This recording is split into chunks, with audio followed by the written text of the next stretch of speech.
영화를 통해 우리는요, 간혹 비행기의 조종실을 보곤 합니다. 여러분 영화 다들 보시죠? 제가 보니까 요즘 이 대학생 이 선교단체 애들 만나 보니까 얘들은 뭐 영화도 안 보고 가요도 안 듣고 오직 성경하고 뭐 찬양만 듣나 봐요. 뭐 이렇게 영화 이야기하면 막 알아듣는 게 하나도 없더라고요. 굉장히 외로움을 느끼는데 설교를 하면서 여러분들은 영화 보면서 그 비행기 조종실 다들 보셨죠? 예. 그 영화에서 봤던 비행기 조종실 모습 기억나시죠? 그죠? 굉장히 좁습니다. 굉장히 작죠. 이 기계판들도 굉장히 작고 그 공간도 굉장히 비좁아요. 그렇습니다. 비행기의 조종실은 아주 작은 공간이에요. 하지만 이 비행기 전체의 방향을 결정짓는 아주 중요한 장소이죠. 만일 조종실을 이 테러리스트가 장악하게 된다면 어떻게 될까요? 미국 9.11 테러를 한번 떠올려 보세요. 정말 끔찍한 일이 벌어지겠죠? 그런데요, 우리 인생에도 바로 이러한 비행기 조종실과 같은 역할을 하는 곳이 하나 있습니다. 바로 우리의 마음입니다. 그죠? 동의하실 거예요. 예. 가령 사랑이 마음을 점령하면 세상 모든 것이 아름답게 보입니다. 그죠? 예. 사랑에 빠지면 다 아름다워 보이잖아요. 그죠? 누가 이렇게 꼬집어도 안 아파 뭐 이러잖아요. 그죠? 예. 저만 그런가요? 하지만 반대로 미움이 마음을 점령하면 세상 모든 것이 그렇게 밉게 보입니다. 마찬가지입니다. 세상 가치관이요, 마음을 가득 채우고 있으면 자꾸만 남과 비교하면서 자기를 깎아내린다거나 은근히 자기를 드러내면서 살게 돼요.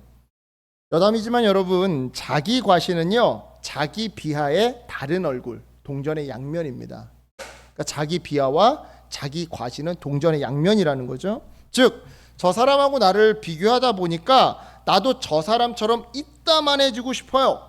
근데 내 자신은 요만하게 보이네요. 그러니까 나도 어떻게 해요? 저 사람처럼 이따만해지고 싶은 그 간격, 그 공간을 메꾸려고 하는 거예요. 뭐로? 자랑으로, 뽐내는 걸로, 은근히 드러내는 걸로. 따라서 다시 말씀드립니다. 여러분, 세상 가치관이 마음을 가득 채우고 있잖아요. 그러면 자꾸만 남과 비교하면서 자기를 깎아내린다거나 은근히 자기를 드러내면서 살게 돼요. 하지만 반대로 하나님의 말씀이 마음을 가득 채우고 있으면 있는 것에 만족하면서 겸손하게 살게 되죠. 여러분, 불행한 사람은 없는 것을 사랑하지만 행복한 사람은 있는 것을 사랑합니다.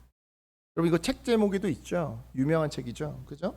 다시 한번, 불행한 사람은 없는 것을 사랑한다. 나한테 지금 없는 거, 내 옆에 없는 걸 자꾸 선망해요.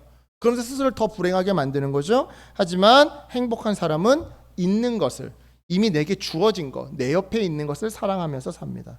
그리고 이처럼 있는 것을 사랑하면서 이 정도면 충분히 행복하다고 말하는 사람이 결국 겸손할 수가 있는 거죠. 왜냐? 겸손은요, 여러분, 내적인 풍요의 증거거든요. 내적인 풍요의 증거가 겸손이에요. 예. 여담이 너무 많죠? 오늘 설교 길어지면 안 되는데, 그죠? 예. 그래서 잠언 4장 23절은 이렇게 말하는 겁니다. 모든 지킬 만한 것 중에 네 마음을 지키라. 생명의 근원이 이에서 남이니라. 예. 인생을 살다 보면 지켜야 할 소중한 것들이 정말 많습니다. 가족도 지켜야 하고요, 건강도 지켜야 하고요, 집도 지켜야 하죠. 하지만 그 중에서 가장 중요한 것이 바로 우리의 마음인데요.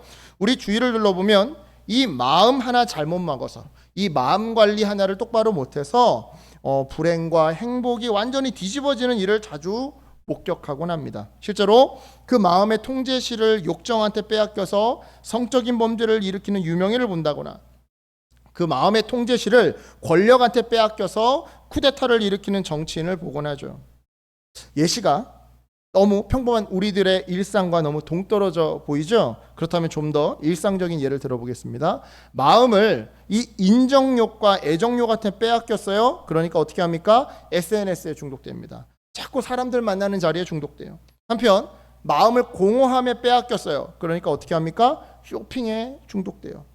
한편 마음을 불안과 염려에 빼앗겼어요. 그러니까 어떻게 해요? 쉬지 않고 계속 뭔가를 해요. 네. 조금만 누워있으면 게으르다고 스스로를 막 채찍질하는 거죠. 내가 이래도 되나? 막 불안과 염려에. 그죠? 이러한 우리 주변의 실예를 볼 때 여러분 참된 행복은요 외적인 것에 있지 않음을, 물론 이 외부 요소들이 어느 정도 영향을 줄 수 있겠지만 그게 결정적인 요인은 아니라는 것을 깨닫게 됩니다.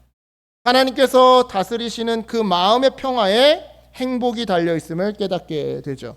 이런 맥락에서 오늘 저와 여러분은요 참된 행복의 열쇠인 이 바로 마음 지킴에 대해 이야기를 나누고자 합니다. 왜냐하면 오늘 본문 속 성전 기물들, 아까 전에 읽었던 내용들 중에 성전 기물들이 있었던 거 기억하시죠? 그것들이 알레고리적으로 해석할 때 우리네 마음과 연결되기 때문인데요. 정말 그러한지 우리 본문을 좀 살펴보도록 하겠습니다. 자, 오늘 본문은요 남유다 백성들의 2차 포로기한, 바로 그 기환의 여정을 다루고 있는데요. 그 전에 먼저 질문입니다. 2차 포로기한을 명령한 페르시아의 왕은 누구였죠? 아닥삭스다. 예. 1차를 명령한 게 고레스. 그죠? 예. 그렇다면 2차 포로기한을 이끈 남유다의 인솔자는 누구였을까요? 에스라였죠. 맞습니다. 에스라. 이거 잊으시면 안 됩니다. 적어도 다른 건 잊으셔도 이거는 좀 기억하시고 에스라 느헤미야서를 좀 읽으셔야 돼요. 네. 기억을 떠올리시면서 21절, 우리 다시 한번 주보에 말씀 나와 있죠? 21절 다시 한번 함께 읽어보겠습니다. 시작. 그때 내가 아하와 강가에서 금식을 선포하고 우리 하나님 앞에서 스스로 겸비하여 우리와 우리 어린아이와 모든 소유를 위하여 평탄한 길을 그에게 간구하였으니 아멘. 이미 여러 번 말씀드렸다시피 이 니프루에서 예루살렘으로 돌아가는 길은요 멀고도 험했어요. 하지만 에스라는요 왕에게 호위병을 요청하지 않았죠. 그러니까 세상 권세자나 속칭 잘 나가는 지인에게 도움을 요청하기보다 오히려 하나님 앞에서 금식하면서 안전하게 돌아갈 수 있도록 하나님께서 친히 보살펴달라고 기도를 했던 건데요. 그렇다면 질문입니다. 에스라는 왜 왕에게 호위병을 요청하지 않았던 걸까요? 평소 왕에게 신임을 받아왔던 에스라였으니까 부탁하면 아무런 문제 없이 쉽게 호위병을 지원받을 수 있었을 텐데 말이죠. 자, 이에 대한 이유가 22절에 등장하는데요. 우리 22절 함께 읽어보겠습니다. 22절 시작. 이는 우리가 전에 왕에게 아뢰기를 우리 하나님은 손은 자기를 찾는 모든 자에게 선을 베푸시고 자기를 배반하는 모든 자에게는 권능과 진노를 내리신다 하였으므로 길에서 적군을 막고 우리를 도울 보병과 마병을 왕에게 구하기를 부끄러워하였습니다. 아멘. 그렇습니다. 에스라는요 예전에 이미 왕에게 뱉어놓은 말이 있었어요. 하나님은 하나님께 기도하는 사람들을 잘 되도록 보살펴 주십니다 라고 말이죠. 그죠? 그런데 이제 와서 왕에게 도와달라고 한다?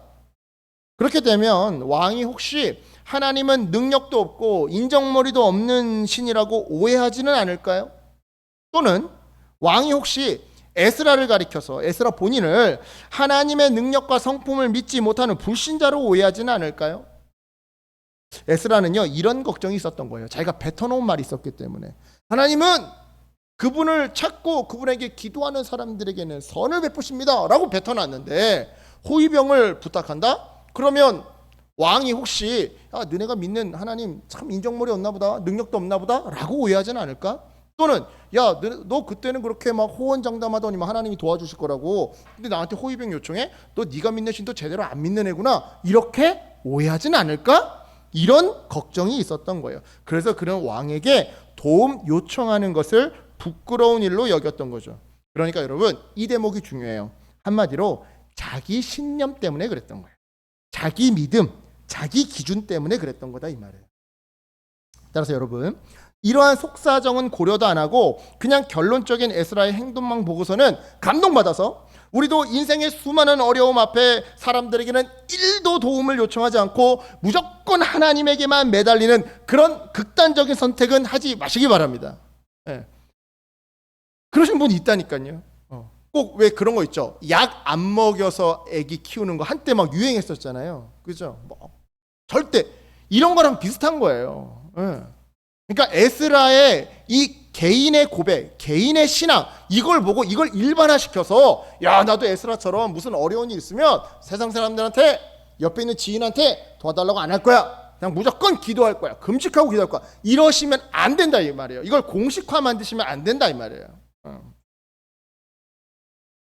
여러분, 이게 말이죠, 잘못된 적용이에요. 그렇게 해버리면.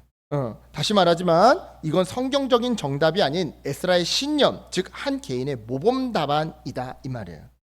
즉 사람들에게 도움을 요청하는 것 자체가 비신앙적인 잘못된 행동인 것은 아니더라는 건데요. 여러분 명심하셨으면 좋겠습니다. 성경 어디에도요 사람들에게 도움을 요청하는 행동이 그 자체로 죄라고 말하는 구절은 없어요.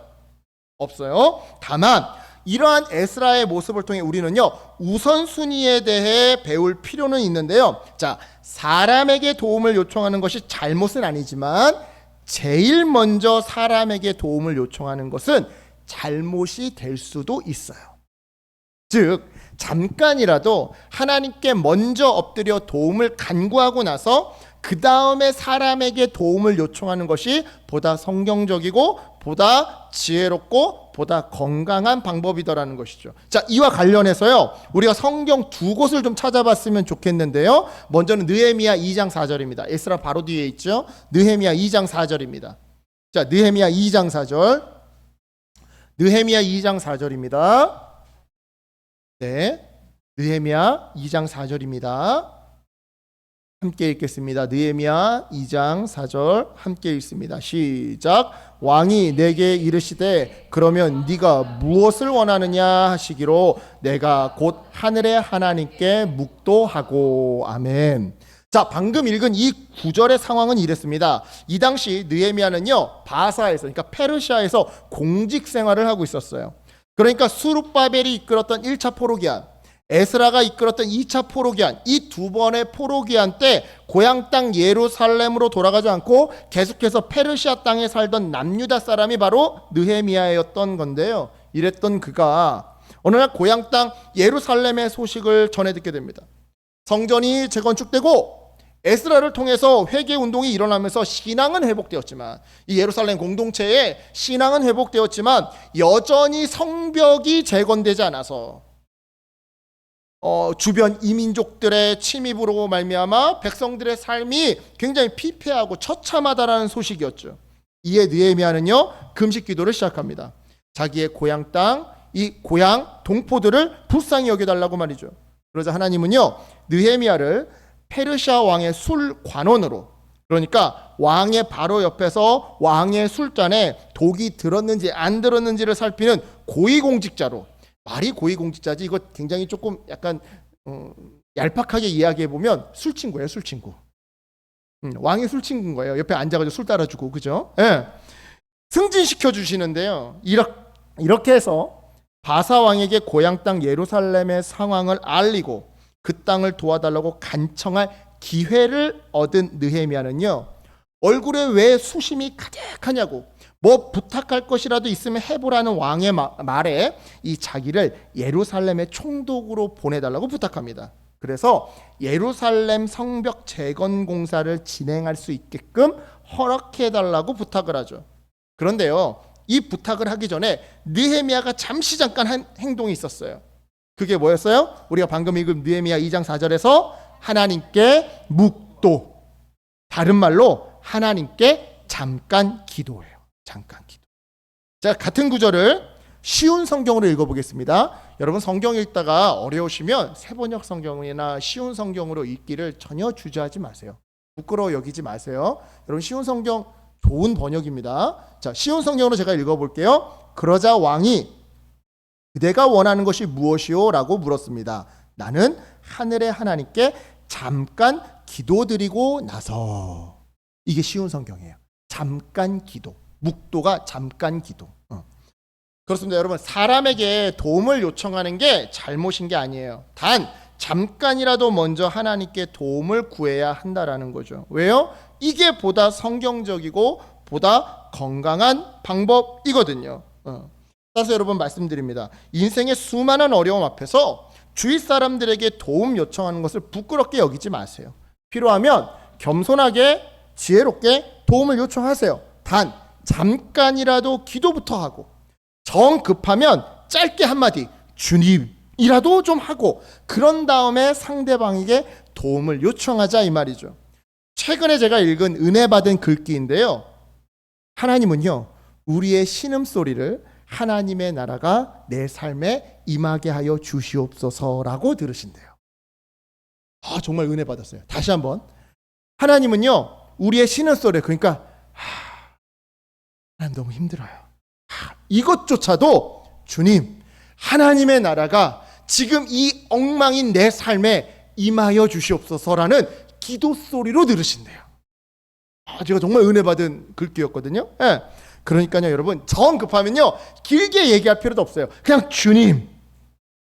우리 아기가 말할 줄 모르는데 아빠 기저귀 갈아주세요 이러면서 울지 않잖아요. 으악 울면 엄마 아빠는 알아듣잖아요. 이게 지금 몇 가지 옵션 중에 하나겠다, 그죠? 알아듣잖아요, 그죠? 그러니까 정말 힘들고 정말 답답하고 정말 내가 무너질 것 같고 당장 급하면 여러분 기도 소리 안 나오거든요. 그냥 짐승의 울부짖음밖에 안 나와요. 아니 지금 내 자녀가 죽게 생겼는데 무슨 문장이 만들어집니까? 지금 내 눈앞이 깜깜한데 무슨 문장이 만들어져요? 그럴 때는요 그냥 주님 하는 거예요. 그냥 하고 소리 지르는 거예요. 그러면 하나님이 어떻게 알아들으신다? 너가 나의 나라가 네 삶에 임하기를 바라고 있구나. 이렇게 들어주신다고요.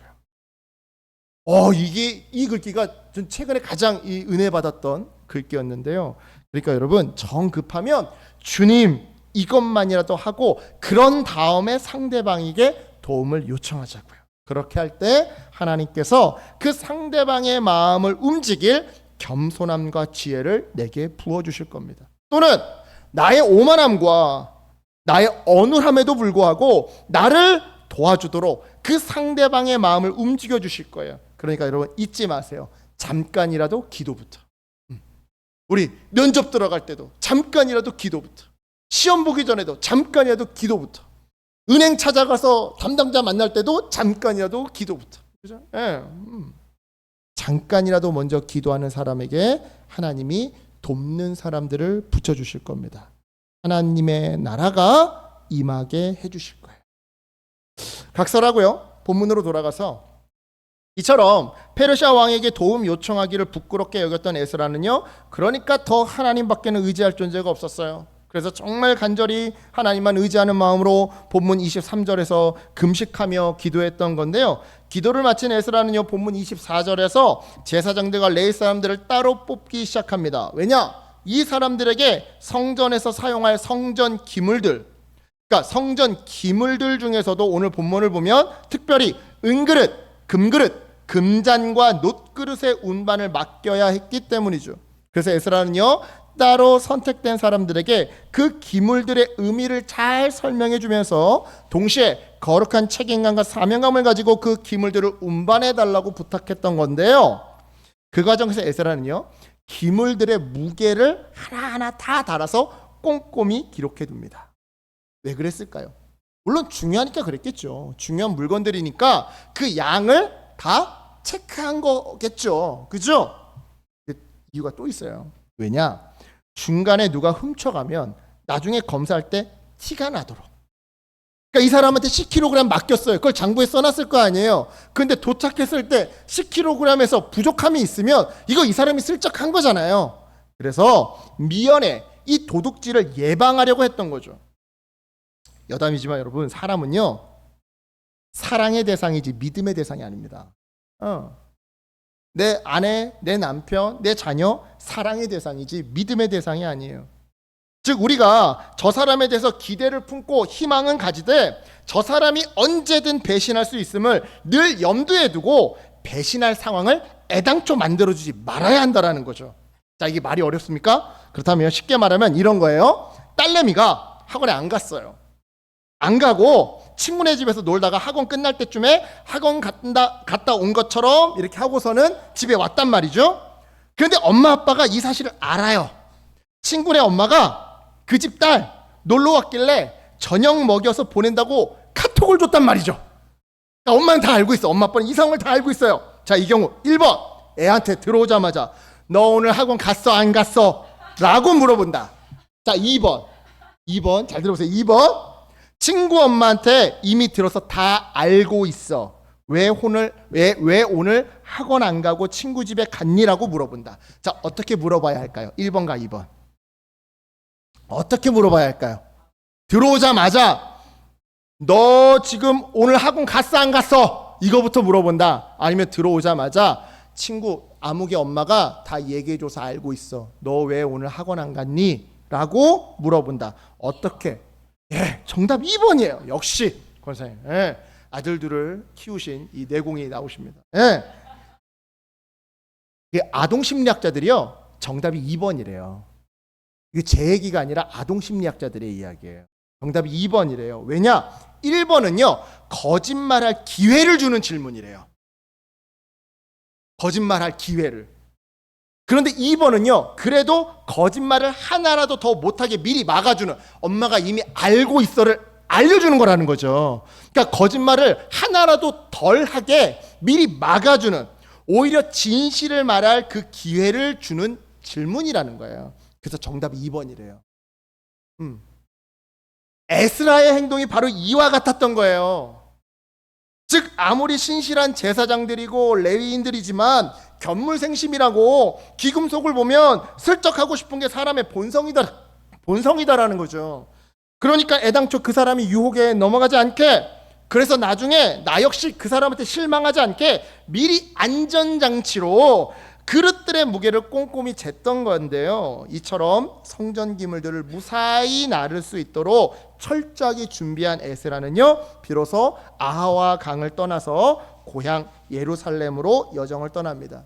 그리고 그 과정에서 도적들의 습격을 받기도 했지만 하나님의 도움으로 안전하게 예루살렘에 도착하게 되죠. 자, 우리 31절 한번 읽어보겠습니다. 본문 31절입니다. 함께 읽습니다. 시작. 첫째 달 12일에 우리가 아하와 강을 떠나 예루살렘으로 갈새 우리 하나님의 손이 우리를 도우사 대적과 길에 매복한 자의 손에서 건지신지라. 아멘. 이처럼 무사히 예루살렘에 도착한 2차 포로 귀환민들은요, 본문 32절이죠, 사흘간의 휴식을 갖습니다. 그런 다음 성전 기물들이 하나도 잃어버린 것이나 망가진 것이 없이 안전하게 운반된 것을 확인하고 난 다음 꿈에 그리던 예루살렘 성전에서 하나님께 제사를, 즉 예배를 드리기 시작하죠. 여기까지가 오늘 본문의 줄거리입니다. 그렇다면 질문입니다. 오늘 본문이 과연 어떻게 마음 지킴과 연결되는 걸까요? 그것은 오늘 본문 속 이 성전 기물이 앞서도 말씀드린 것처럼 알레고리적으로 우리 마음을 상징하기 때문인데요. 자, 보세요. 성전 기물은요, 특히 이 성전 기물들 중에서도 오늘 본문 속 이 그릇과 잔들은요, 하나님께 제사를 드릴 때 제물이나, 그러니까 고기 덩어리, 그죠? 제물에 피를 담아서 운반하는 용도로 사용되는 도구였어요. 간단히 말해 예배할 때 제물을 담는 그릇이 바로 성전 그릇이었던 거죠. 그렇다면 생각해 봅시다. 오늘날 우리가 예배할 때 그 옛날 구약시대처럼 양이나 염소나 소를 잡아서 피가 뚝뚝 떨어지는 그 고기를 피채 그릇에 담아 예배당으로 가지고 나오면 어떤 일이 벌어질까요? 아마 우리 사모님이 어머 징그러워 이러실 것 같아요. 첫 번째로. 그죠? 피냄새가 진동할 겁니다. 지난 겨울에 우리 교회에서도 이제 집사님과 우리 선율이랑 려율이가 네팔에 갔다 왔었는데요. 시간이 없어가지고 덕진칼리를 못 갔어요. 그죠? 덕진칼리에 가면요, 지금도 피제사를 드려요. 그러면요, 근처에 한 100m만 가도요, 피 냄새가 진동을 합니다. 진짜 피 비린내가 진동을 해요. 이건 가본 사람만 알아요. 맡아본 사람만 알아요. 네. 덕진칼리라고 지금도 피제사하는 곳이거든요. 네. 여러분, 오늘날 우리가 주일날 예배 드릴 때마다 내 한 주간의 삶을 하나님께 사함받기 위해, 또한 내 앞으로의 한 주간의 삶에 하나님의 은혜가 임하기를 간절히 바라는 마음에 당모가지 비틀고 나온다고 생각을 해보시라고요. 여기에 냄새가 진동할 겁니다. 잘 사는 사람은 소 잡아올 것이고 가난한 사람은 비둘기 잡아올 것인데 그 짐승들의 피가 뭐 요만큼 나오겠냐고요. 그죠? 진동할 겁니다. 예.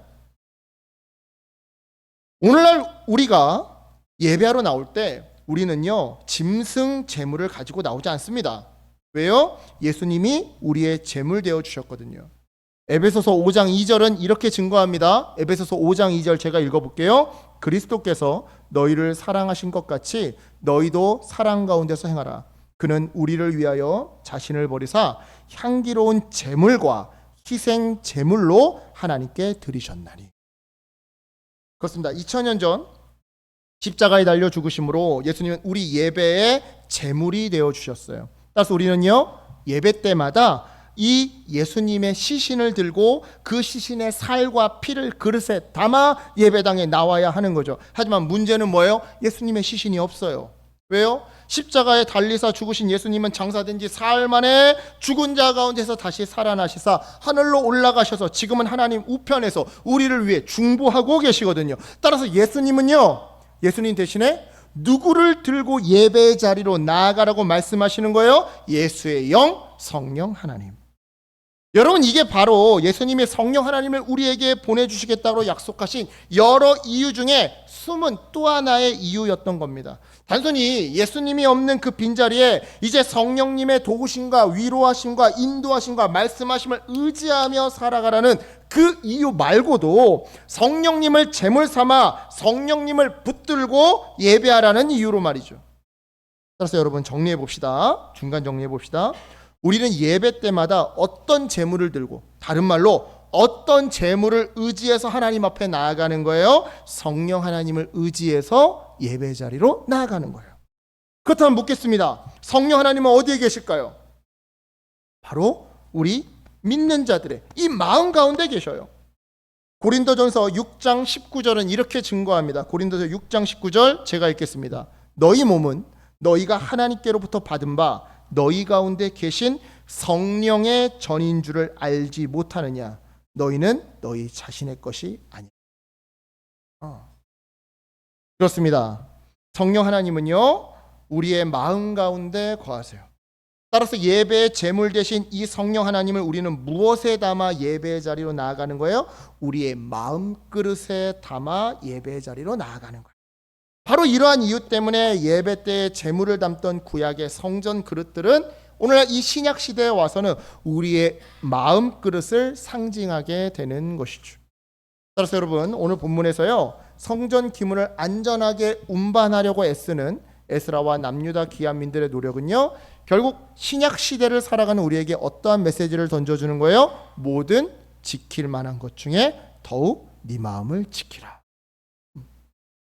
바로 이 메시지를 던져주는 거예요. 그렇다면 조금만 더 살펴봅시다.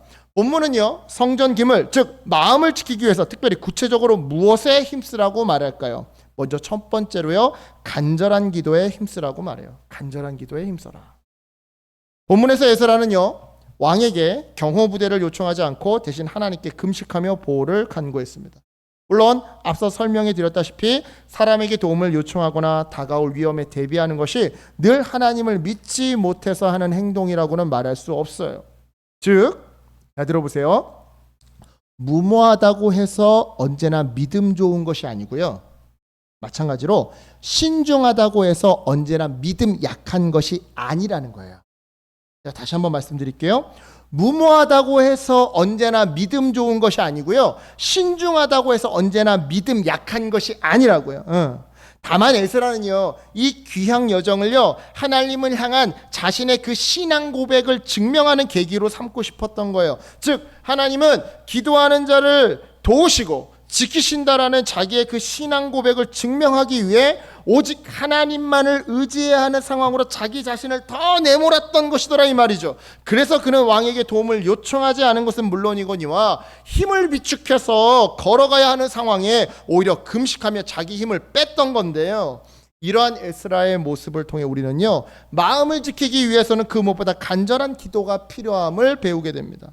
그렇잖아요. 여러분, 우리의 마음이 마음 먹은 대로 흘러가지 않는다라는 거 우리 모두 이미 잘 알고 있잖아요. 그렇죠? 특히 자녀를 키우는 부모님들, 마음 먹은 대로 마음이 잘 붙들어지던가요? 그죠? 화내지 말아야지, 좋게 타일러야지, 나부터 모범을 보여야지 라고 마음 먹는다고 해서 그 꼴이 잘 참아지던가요? 그 꼴이? 제가 한 말이 아니라 오은영 박사님이 한 말이에요. 특히 사춘기 때 꼴 보기 싫은 그 꼴을 힘들어도 참아줘야 한대요. 그 꼴을 참아줘야 된대요. 그 꼴이라는 표현을 쓰시더라고요. 진짜 저 꼴 보기 싫어. 그 꼴을 참아줘야 된대요. 네. 그런데 그게 마음먹은 대로 잘 되냐고요? 안 되잖아요. 그죠? 안 돼요. 저도 우리 다원이 안 돼요. 네. 쉬한 기저귀 그거를 왜 계속 차고 있는지 모르겠어요.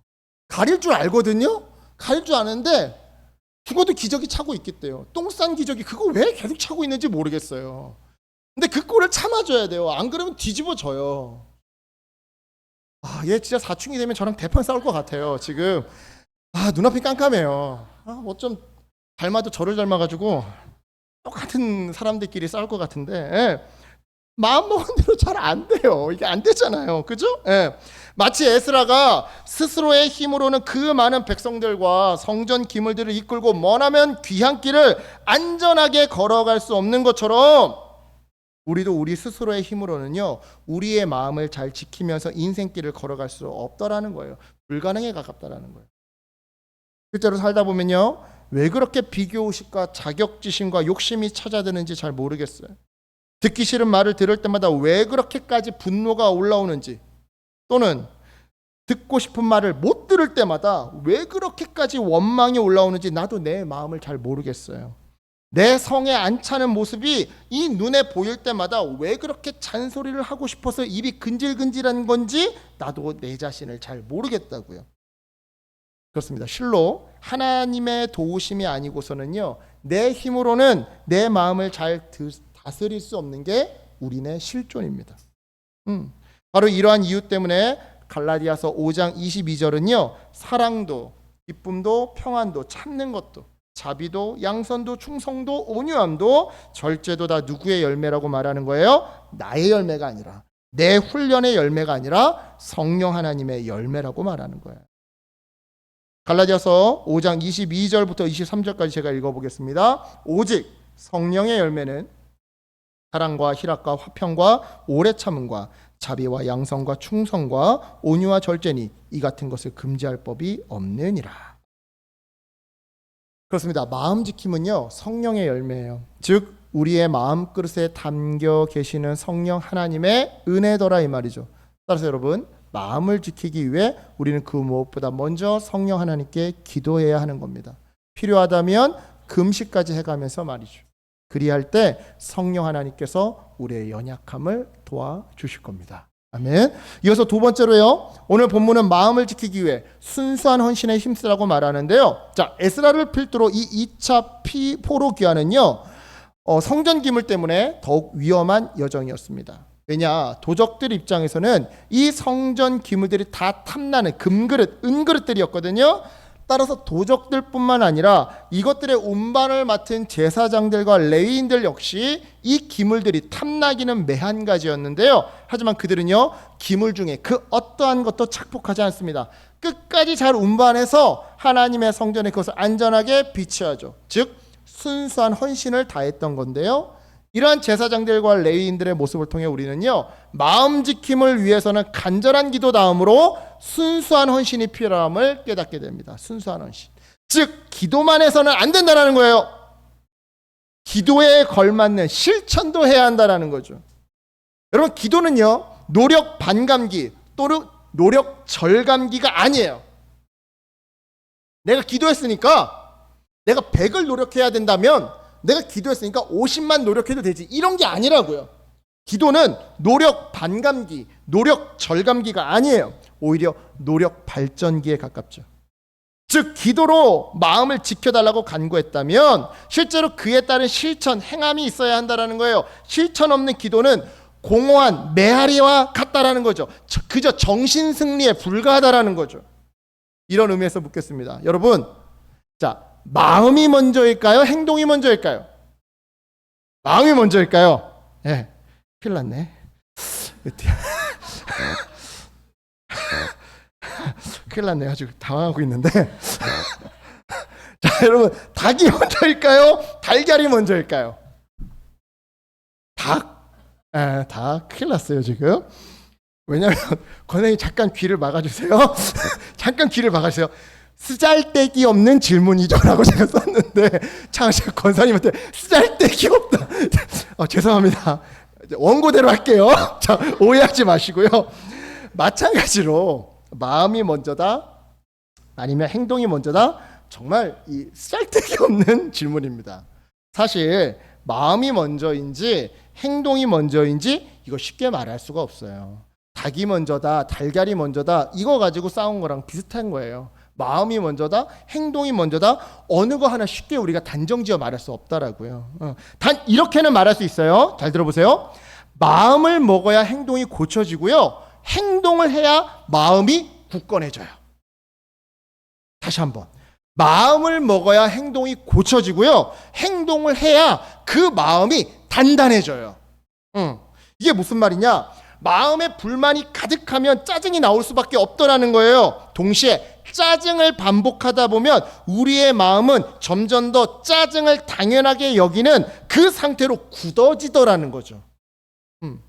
따라서 여러분, 마음을 잘 간수하려면요, 기도와 동시에 무엇을 해야 하는 겁니까? 이 행동을 잘 간수해야 하는 거예요. 몸이 마음의 기를 내거든요. 다시 한번 뭐라고요? 몸이 마음의 기를 낸다. 그러니까 여러분, 이게 정말 그냥 가벼운 얘기일 수 있겠지만 우울증 환자한테 가장 먼저 처방하는 게 뭐냐면 운동 아니면 노동이에요. 왜냐하면 몸의 언어가 마음의 기를 내거든요. 실제로 아무리 못된 마음이 올라와도요, 몸을 잘 통제하잖아요. 그러면 그 마음이 나중에는 흐릿해져서 사라지게 됩니다. 하지만 못된 마음이 올라왔을 때 몸을 통제하지 못하며, 그래서 못된 행동을 저질러 버리면 어떻게 돼요? 점점 내 마음이 그 못된 행동에 길들어지게 돼요. 그래서 나중에는 그 마음이 걷잡을 수 없이 악에 물들어 버리게 되죠. 따라서 여러분, 다시 말씀드립니다. 마음을 지키려면요, 행동을 잘 간수해야 돼요. 즉 순수한 헌신에 힘써야 한다 이 말이죠. 그래야 마음에 좋은 길이 납니다. 자, 말씀을 정리합니다. 마음은요, 흔히 세 가지 기둥으로 구성됩니다. 하나는 생각이고요, 하나는 감정이고요, 하나는 의지예요. 오늘날 우리는요, 하나님을 향한 신뢰의 마음을 내 생각이라는 그릇에 담아 예배합니다. 또한 하나님을 향한 사랑의 마음을 내 감정이라는 그릇에 담아 예배합니다. 마지막으로 하나님을 향한 이 순종의 마음을 내 의지라고 하는 그릇에 담아 예배하는데요. 따라서 구약에서 말하는 성전 기물은요, 오늘날 예배하는 우리의 마음을 의미해요. 동시에 그 무엇보다 이 마음 관리, 이 마음 지킴이 매우 중요하죠. 왜냐? 이 마음이 망가지면 예배가 망가지고, 예배가 망가지면 우리의 삶이 망가지거든요. 실제로 히브리서 11장을 보면 믿음의 영웅들이 등장하는데요, 맨 먼저 아벨이 등장합니다. 이어서 에녹이 등장하고요, 다음으로 노아가 등장하죠. 그럼 묻겠습니다. 여러분, 아벨의 믿음은 어떤 믿음이었죠? 아벨의 믿음은 히브리서 11장에서 예배하는 믿음이에요. 히브리서 11장에서. 그렇다면 에녹은 어떤 믿음이었죠? 바로 동행하는, 하나님과 동행하는 믿음이었어요. 계속해서 히브리서 11장에서 노아의 믿음은 어떤 믿음이었죠? 방주를 만드는 믿음, 즉 노동하는 믿음이었어요. 일하는 믿음이었어요. 따라서 여러분, 믿음의 본질은 뭐다? 예배하고 동행하고 일하는 거. 믿음의 본질은 뭐라고요? 예배하고, 아벨처럼, 그죠? 그 다음에 에녹처럼 동행하고 노아처럼 일하는 거. 그렇습니다. 예배가 먼저예요. 예배가 무너지면 일상에서의 동행이 무너지고요, 내 일터가 무너져요. 즉 삶이 망가지더라는 거죠. 따라서 예배를 지키고 그 결과 삶을 지키고 싶다면 마음부터 지킵시다. 그리고 이 일을 위해 간절히 기도하고 순수하게 헌신합시다. 이것이 우리의 삶을 지키는 가장 성경적인 방법입니다. 개인적으로 저는 흥이 많은 사람입니다. 유쾌하고 유머가 많아요. 집에서 한시도 노래를 안 부를 때가 없고요. 그 흥을 이다온이 물려받아가지고 어린이집에서 낮잠 잘 때마다 노래를 부르대요. 다른 애들 다 잠을 깨운대요. 그래서 제가 참 많은 잘못을 저지른 것 같습니다. 저는 유쾌한 사람입니다. 물론 교회에서는 그런 모습을 잘 안 보여드려요. 그러니까 백을 보여드리지는 않아요. 왜냐하면 저는 그냥 목사가 아니라 아무래도 여기 계신 성도님들과 대부분 이 선후배로 연결된 관계이다 보니까 자칫 잘못하면 저를 목사가 아닌 그 시절 철없는 후배나 선배로 볼까 염려가 되기 때문이죠. 여기 이제 공사학번들 후배님들 계시지만 정말 공이학번 망난이었었거든요. 캠퍼스에서 술 먹고 들어누워 자고 있고 벽돌 계단 위에서 유명했습니다. 몰래 담배 피다가 공사학번 후배들한테 걸리고 정말 유명했거든요. 예. 그러니까요. 좀 관계가 쉽지 않아요. 조금만 제가 이제 철없는 행동을 보이면 그때 그 시절이 소환될까 봐. 네. 그래서 이건 무게를 잡는 것도 아니고 그렇다고 편하게 있는 것도 아니고 좀 어정쩡한 모습으로 있는 경우가 많은데요.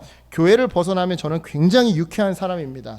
특히나 이제 집에 있거나 이 겟세마네 이 대학 선교단체 아이들과 있으면 굉장히 좀 유쾌하죠. 그래서 이전 교회에서 사역했을 때에도요, 성도님들이 저를 보면서 어쩜 그렇게 늘 흥이 많고 즐겁냐고 정말 걱정 근심 하나도 없이 곱게 자란 것 같다고, 부유한 집에서 곱게 유복하게 자란 것 같다라는 말을 많이 하시곤 했는데요. 여러분들 다 아실 겁니다. 제 성장 환경이 어땠는지요. 네. 저는 흥이 많은 사람이 아니었습니다. 늘 공허함과 외로움에 짓눌려 있던 사람이었어요. 저희 아내를 신대원 1학년 때 처음 만났는데요. 저희 아내가요, 저한테 지어줬던 별명이 있었대요. 어둠의 자식. 내가 다른 사람 몰라도 저 사람과는 절대 사귈 일이 없겠다라고 딱 단정을 지었었대요. 네. 그랬던 제가 신학을 결심하고 신학교에 가서 제일 먼저 중점적으로, 정말 중점적으로 금식하며 했던 기도가요, 하나님이 어린 시절 부모님이 막 치고받고 싸우시면 그 광경을 보면서 막 울고 숨고 소리 질렀던 저에게 찾아가 주셔서 저의 찢어진 마음을 꿰매달라는 기도였어요. 하나님은 능치 못하심이 없으시니 시공간을 뛰어넘어 그때 그 시절 저에게 찾아가 주셔서 괜찮다고 저를 좀 만져주세요. 이거를요, 신학교 가서 진짜 한 학기 동안 저녁 금식을 하면서 기도했었던 거예요. 그 트라우마에서 벗어나고 싶어서. 네. 그리고는 의지적으로 이제 술, 담배 끊기 위해, 그리고 이 과격한 언행을 고치기 위해, 그래서 어떻게든 공동체 이 사람들과 싸우지 않기 위해 부단히 몸부림을 쳤더랬죠. 그 결과물이 지금의 저입니다. 물론 아직 갈 길이 멀지만, 그래서 더 기도하고 더 헌신해야 하지만 그 시절부터 시작된 간절한 기도와 이 헌신이 쌓이고 쌓여서 저의 마음을 지켜줬고요, 저의 예배 생활을 지켜줬고요, 저의 가정과 일상을 지켜준 것이죠. 따라서 오늘 본문에서 이 오늘 본문 내용에 덧붙여 저의 삶으로도 여러분께 권면드립니다. 사랑하는 여러분, 우리의 마음 문제를 두고 간절히 기도합시다. 순수하게 헌신합시다. 그래서 마음을 지키고 예배를 지켜서 결과적으로 일상을 지키시는, 그 어떠한 풍파 속에서도 평안함을 누리시는 저와 여러분 되시기를 주님의 이름으로 간절히 축원합니다. 아멘. 기도하겠습니다. 하나님 감사합니다. 오늘도 부족하고 연약한 우리에게 말씀을 허락하여 주시니 감사합니다. 이 말씀 기억이 난다면 우리의 지혜와 지식이 되게 도와주시옵시고, 기억나지 않는다면 우리의 인격과 성품과 삶의 열매가 될 수 있도록 역사하여 주시옵소서. 주님, 모든 지킬 만한 것 중에 먼저 우리의 마음을 지키기를 소망합니다. 여전히 해결되지 않은 우리의 마음속에 문제가 있습니까? 여전히 나를 괴롭히는 트라우마들이 있습니까? 내 마음에 자격지심과 아픔들이 있습니까? 상처가 있습니까? 주 성령 하나님, 순수한 헌신과 간절한 기도로 그 마음의 상처를 싸매어 주시고 회복시켜 주셔서 우리의 예배가 정말로 하나님을 사모하며 나의 욕망과 나의 아픔을 묵상하는 예배가 아니라 하나님의 선하심을 묵상하는 예배, 그래서 그 예배 때 받은 힘으로 말미암아 우리의 일상을 아름답게 회복시키고 고쳐나가는 그런 예배 될 수 있도록 하나님 역사하여 주시옵소서. 우리의 마음을 붙들어 주시옵소서. 한 주간의 우리 성도님들의 삶을 주님 손에 올려드립니다. 주님, 먼저 마음을 지키는 우리 성도님들 되게 도와주시옵시고, 그것을 통하여 힘이 나와 성령 하나님께서 역사하여 주셔서 한 주간의 삶 가운데 마음을 붙드시고 그들의 일상을 붙드시는 은혜가 날마다 충만하게 임하도록 주여 역사하여 주시옵소서. 감사드리며 이 모든 말씀 예수 그리스도의 이름으로 간절히 기도드렸사옵나이다. 아멘.